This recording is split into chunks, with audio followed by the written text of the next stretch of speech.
Hello, everybody. Welcome to week 7. You are almost done with this class, and I could not be prouder than all of you, with all of you. I just wanted to kind of go over what we're going to be doing this week. Tried to send you emails and let you know that I had to update the last 2 modules because there were some things that were incorrect in it, and I can't fix it myself. I have to go through IDT. It's a long story. But anyways, hopefully by the time you get this video and watch it, everything will be corrected. So the whole focus of this course is it's Advanced Foundations in Literacy. And it is trying to figure out, what does research say is the best practices for teaching reading? Sometimes we teach things based on just habit or because that's just the way we've done it. Sometimes we get in a routine of doing something without even questioning it. Many times we do programs and we don't look at the results. We don't even question if they're working, if they're effective or not. So I want you to be a critical connoisseur of what we give our students and be a good steward of the dollars that you have and what you buy. So, the first week we talked about characteristics of scientifically based literacy.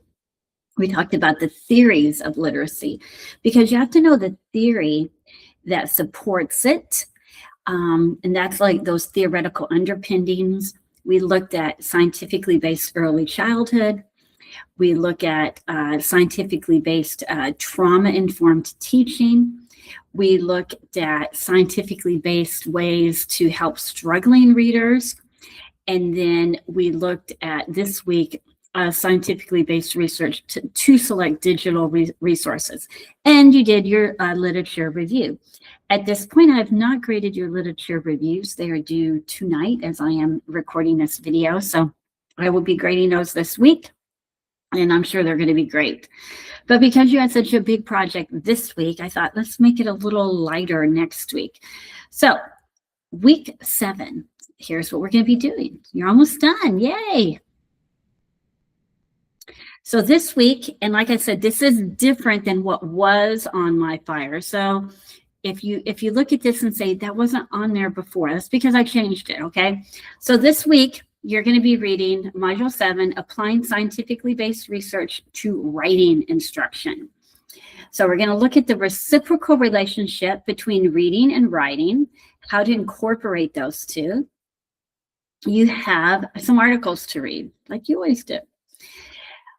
The first article that everybody needs to read is called The Science of Reading and Writing Must Become Fully Integrated. So you'll click that on, and this is a good article. I think you'll enjoy it. I hope you're starting to like academic writing and reading a little bit better. So this is a newer article. It came out in 2020, so not too old. And it talks about the integration of reading and writing, the importance of reading and writing, and how those two processes function together. And it gives some research about the meta-analysis of different reading and writing and how they should be taught together. So everybody needs to read that article. Then you have 2 articles at the bottom, and you get to pick the second one. There's one teaching secondary students or teaching elementary students. You pick the one you want. So everyone reads the top one, and then you can pick one or the other for the other. So I'm just going to pick secondary. I'm going to click that on. And this is what do you know? What Works Clearinghouse, another article. So this is a publication from What Works Clearinghouse. And it has, in 2017, it's a little bit dated, but not too bad.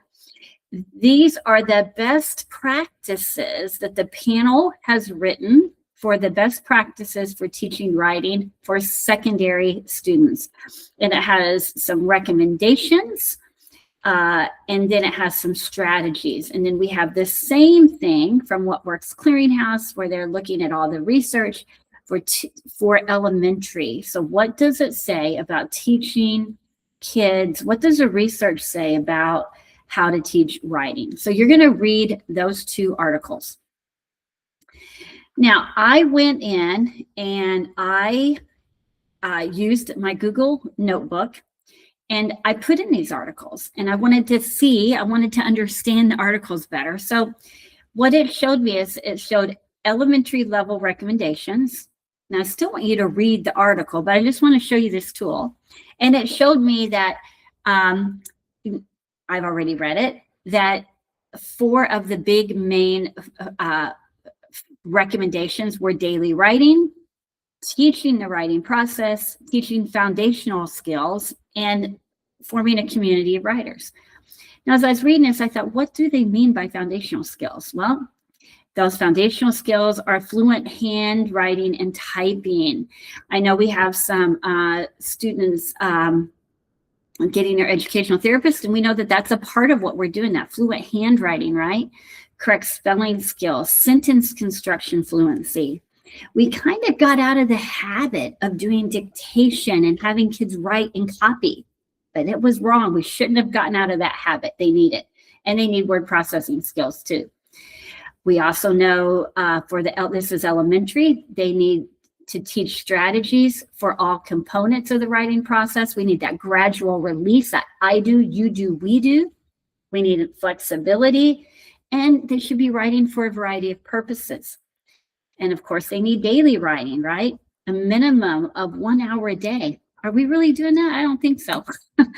30 minutes of instruction, 30 minutes of practice, but that should be integrated in all subject areas. So that was some of the recommendations for elementary. Well, what were some of the recommendations for our secondary? Let's see what that says. Sorry, it got out. I'm going to try to go back here. So let's look at secondary. They need strategic instruction. They need reading and writing integration, and they need assessment and monitoring. So, and again, I want you to read it, but I'm just kind of summarizing a little bit. What does all of this have in common, whether you're elementary or secondary? Well, you need critical thinking across disciplines. That's a major thing. Then I looked at this one and I thought, okay, what do they mean by this? So let's expand this a little bit. Can't see that, can you? So I'm going to go back. Oh, here we go.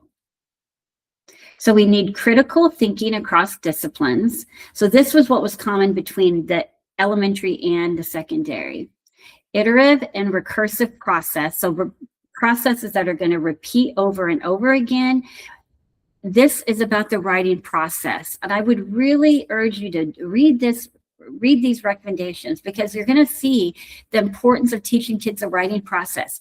And when we think about the big use of AI, that writing process is going to help with that. Kids need to draft and brainstorm. They need to edit. They need to revise. And then they need to have that time to share. And then it has evidence-based practices. So I just wanted to show you that. So that's kind of a summary of those articles. So after you read those articles this week, you'll be happy. It's not too bad of an assignment this week. The only thing you have this week is a discussion post. So on your discussion post, after reading the article, the one from Graham, and then one of the recommendations, either your elementary or secondary, you need to summarize one recommendation that you got out of that manual. Why is this recommendation important? And describe how you would implement the strategy in your literacy classroom. That's it for this week. But it's a video response, because I figured you're probably sick of writing. So it's going to be a video response. And that's it, a discussion post with a video response. And plus, I like to see your smiling faces. Then I want to talk about week 8 a little bit. I'll go into more detail next week, but I know I have a lot of people that work ahead. So week 8, which is your last week. This is when you're going to write your philosophy of literacy paper. And so I'm just wanting to give you a little background so that you'll kind of know what you're going to do. There is no new reading in Module 8. You've read everything. It's time to apply. But I do have some videos on how to write a philosophy of literacy paper. So there's just some different videos that you can watch. Your paper, this is why I changed it. I don't know about you guys, but I change things a lot. As a teacher, you make a mistake and you think it can be better, and so you change it, right? Okay, so here's your assignment for Module 8, not this week, next week. What makes an effective literacy teacher? You're to reflect on that question. Then you're to write a philosophical statement about teaching literacy. Your philosophical statement should be faith integrated, should demonstrate how you incorporated your beliefs into practice. You're going to use concrete examples of what you do or what you anticipate you're going to do. And you need to address all the weekly topics that we've covered in class. I decided we're just going to do a 4 to 5 page paper where we're going to include that. And then plus you'll have your references for that. I'm going to be looking, demonstrates a deep, nuanced understanding of literacy theory and teaching practices. So that means that's an exceptionally done. You provide an in-depth exploration of your personal philosophy of teaching literacy. You make explicit connections with your beliefs and literacy frameworks. You have sophisticated connection between theory and practice. Okay, that's the content part. I'm going to be looking on integration of faith that comes from that you've demonstrated thoughtful reflection of faith in your biblical worldview. And then, of course, our grammar and mechanics and our APA. I'm going to be looking at that. That's Module 8. But I just wanted to show you that ahead of time. And then also in Module 8, you'll have a discussion post where you are going to explain your philosophy, not read it.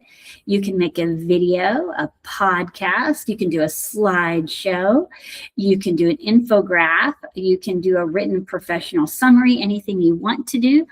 And for this part, if you want to use something like Google LM, you can, because you are using your own work. So if you put your own paper in to create something, that's okay, because it's just modifying what you've already done.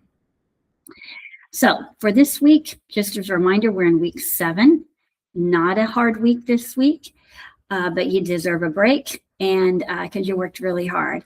And you have we're going to be looking at writing. You have 2 articles to read and a discussion post. I did want to say that I was very proud of the analysis that you guys did on the digital literacy and looking at those things from What Works Clearinghouse. I thought everyone was very professional. You really considered the research and the programs.